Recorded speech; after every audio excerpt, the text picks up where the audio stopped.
Hi guys, Crystal here from ChristaCoDesign. Today I'm going to use some of this Comfy Cotton Blend from Lion Brand, which is a number 3 lightweight yarn, to work up a sample for the Summer's End cardigan. Alright, so I like to start with a foundation double crochet.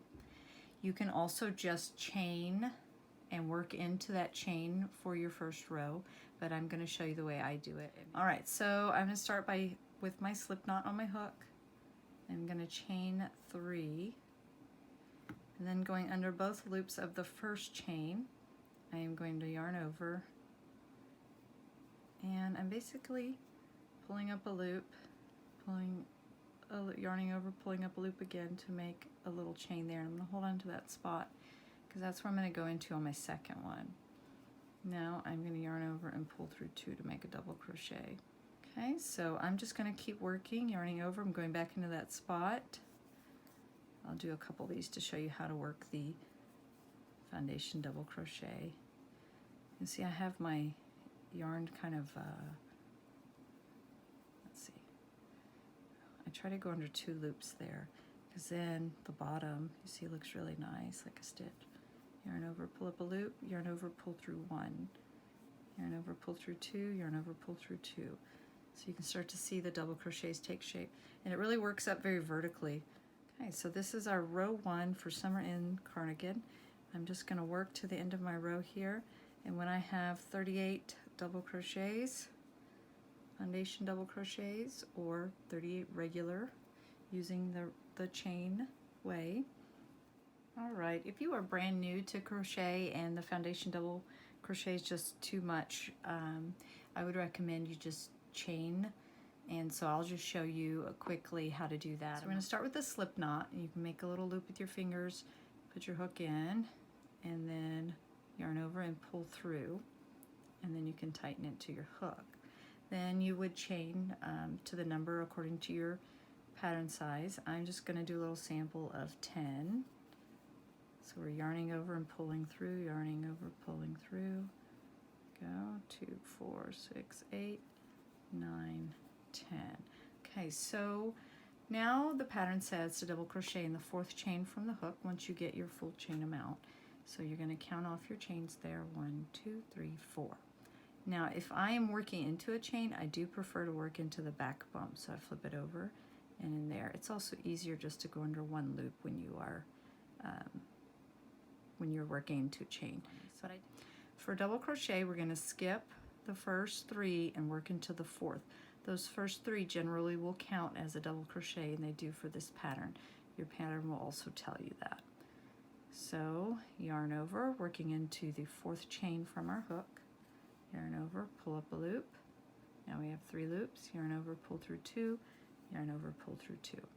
So there you can see it looks very similar to what we just did with the foundation double crochet. We have our skipped chains, which count as our first double crochet, and then our second double crochet, which we made. So then you'll just continue to double crochet across the line, going into your back loop, back bump. So there's my little tiny sample of working double crochet into chains. Your next 2 rows in the pattern are just double crocheting across. So I'm going to do that quickly, just for any brand new beginner crocheters. Okay, now we're on row 2.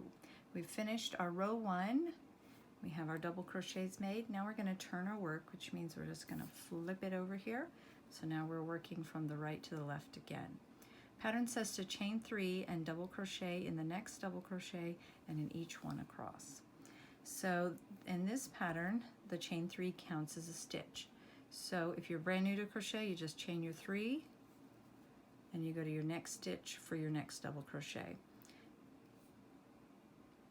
If you would like to use a chain 3 alternative, the one I prefer right now is like so. You put your hook in the same stitch you're going to work, that first one, yarn over, pull up a loop. You have 2 loops. Yarn over and pull through 2. And you want to keep these kind of loose because we're going to go back in. So now we're going to go in just this left loop here, this left yarn. We're going to yarn over and pull up a loop through that. And we're going to yarn over and pull through 2. So now we have like a nice sturdy stitch instead of just that wimpy chain 3. And we're going to continue to follow the pattern across, whether you do a chain 3 or alternative. Work into the next stitch and across. So work up your double crochet rows 1, 2, and 3, and then come back to row 4. All right, now I have rows 1 through 3 worked up, and I'm ready to go to the first row of my repeat for the rest of this panel, which is my cluster row or my double crochet 3 together row. I did want to show you quickly at the end of row 3 that I come to my standing stitch, my alternative stitch, and so when you make it, you've got 2 loops on the side there, and then these 2 loops that are kind of sit towards the top, but they might stick out that way a little bit. So that's where you do your, that's where you work into that alternative stitch. See, it fills the space nicely there. Okay, then you turn your work, and now we're ready for row 4. This side is going to be the right side of your work. That's what the RS stands for in the pattern. So I'm just going to loop through, little stitch marker there. I'm going to flip it over. That's the wrong side, and that's the right side. Okay, so row 4 says to chain 4. Again, you can chain 4, or you can use your alternative for a chain 3.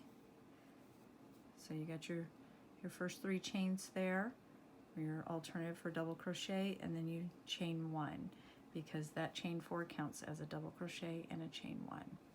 Now in the next 3 stitches, 1, 2, 3, we're going to double crochet 3 together. Uh-oh, I'm having some yarn problems over there. Okay, so yarn over, insert your hook into the first stitch, yarn over, pull up a loop. So here we have 3 loops. Yarn over, pull through 2. We're going to repeat that in the next 2 stitches.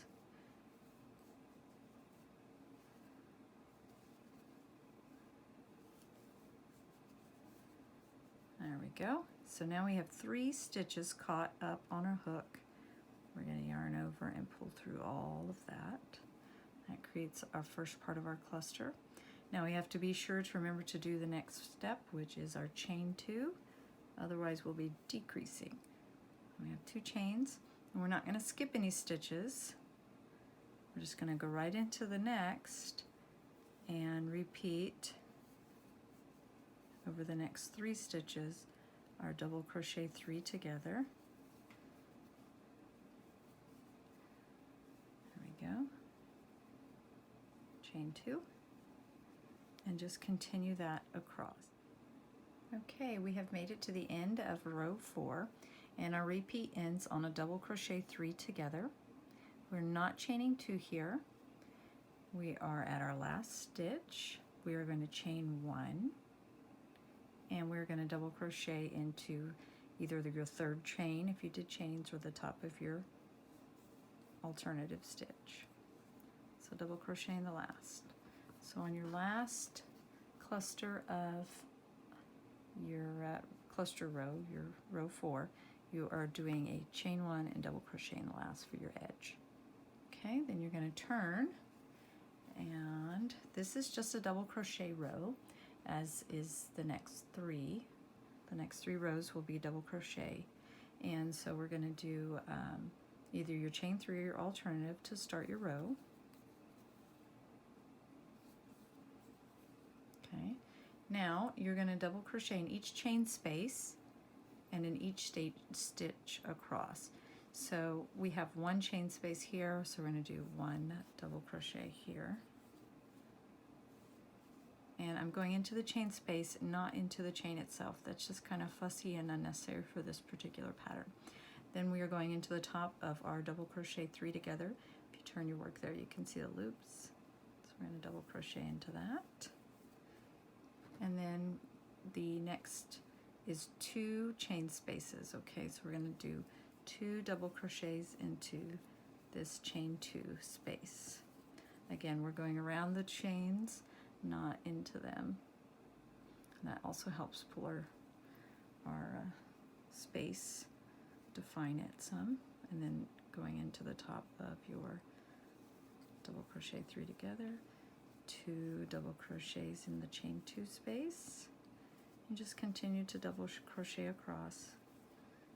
And that's all you've got to do to crochet your panels for the Summer's End cardigan. You're going to work 2 skinny panels, and then we're going to seam them up together along the back and the sides. Hopefully that was helpful and you can get started working your panels.